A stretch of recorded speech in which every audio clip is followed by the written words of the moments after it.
You should make your own hamburger helper, because even if you don't care about chemicals like disodium guanylate, which has been tied to allergy attacks and asthma attacks, you should care that you're not getting much for your money. The elbow macaroni noodles that exist in Hamburger Helper are the same size. They have the same size of hole in them, but the noodle itself is significantly thinner. So you're getting way less product. You're paying for air. In this case, I'm making a double batch. So as you saw, I have 2 packs of 1 pound meat. One is beef and one is chicken. I'm going to make them separately because I don't eat beef. Eric does. For a double batch, you'll also need 32 ounces or 2 pounds of the elbow macaroni noodles. I have heavy whipping cream. You'll need about 1.5 cups to 2 cups for that for a double batch. Velveeta cheese sauce. I like the individual pouches. Each pouch is enough for 1 batch. And again, we're making 2 batches. You'll need butter. If you're making the cheeseburger hamburger helper, you'll need Better Than Bouillon beef base. And if you're going to make the chicken one, you'll need the chicken base. Don't buy beef broth or chicken broth. You're essentially paying for water. You can buy the base and then you add the water yourself. These last in the fridge for months.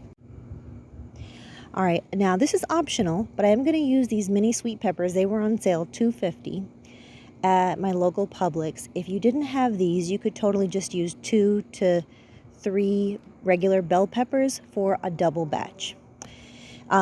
For our paste, we're going to use tomato paste.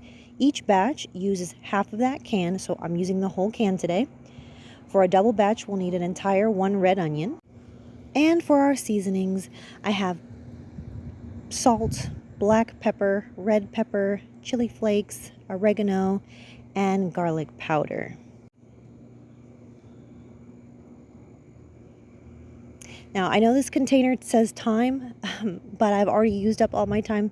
This is nothing more than Italian flat leaf parsley that I had, and I just put it in the container. It was a perfect fit for the amount that I had. You'll need a little bit of Italian flat leaf parsley. Technically, that's optional, but I say go ahead and splurge for it.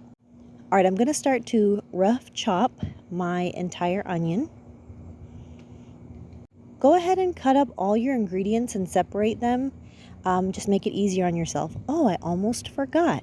Every time you see me in the kitchen, I have a bowl that has been lined with 1 or 2 grocery bags that I use for my trash. One of the reasons that a lot of home cooks think that cooking is a hassle, is a chore, is that it makes a big mess in their kitchen.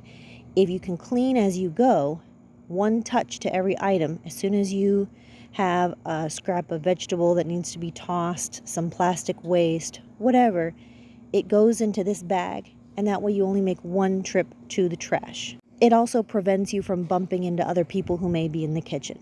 So I'm getting a pot of water, started with just a little salt. The old grandma Italian rule is the water should be salty like the sea. I'm not following that because I know my sauce is going to be fairly sodium laden. So I put a knob of butter in my saute pan. I'm sauteing half of my onion.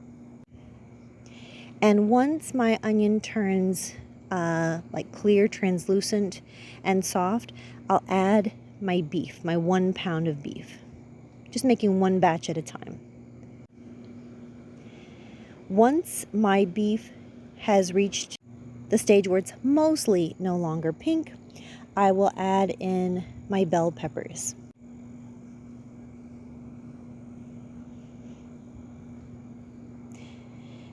Okay, time to add in our seasonings. I'm going to add in 1 teaspoon each of garlic powder, black pepper, oregano, and then this is up to taste, 1/4 to 1/2 of a teaspoon of chili powder and red pepper flakes. I used 1/2 teaspoon of those last 2. I mix that in, and then I put in 1/2 of my can of tomato paste. Now, don't mix the tomato paste in fully to the food. Kind of make a well in the center of your saute pan and give the tomato paste a chance to kind of saute on its own, and then mix it in. Once that's been mixed in, you're going to add about a teaspoon or so of your Better Than Bouillon beef base. Do you see how black and rich that paste was? That right there had more flavor than an entire package of beef broth or beef stock, which we wouldn't need anyway. Once you've mixed that in, add in an entire package of the individual size Velveeta cheese. Because I had done a good job of prepping all of my ingredients, even to the point of removing the lid from the Better Than bouillon so I wouldn't have to mess with it, it made life easy. It makes cooking not make you feel so frazzled. And it became a lot easier to do two things at once, namely getting the water heating for the pasta and cooking the pasta while also doing this. A lot of recipes will tell you to cook the pasta first, and I understand that. But that does mean more time in the kitchen for you, so this will cut things down if you're prepped.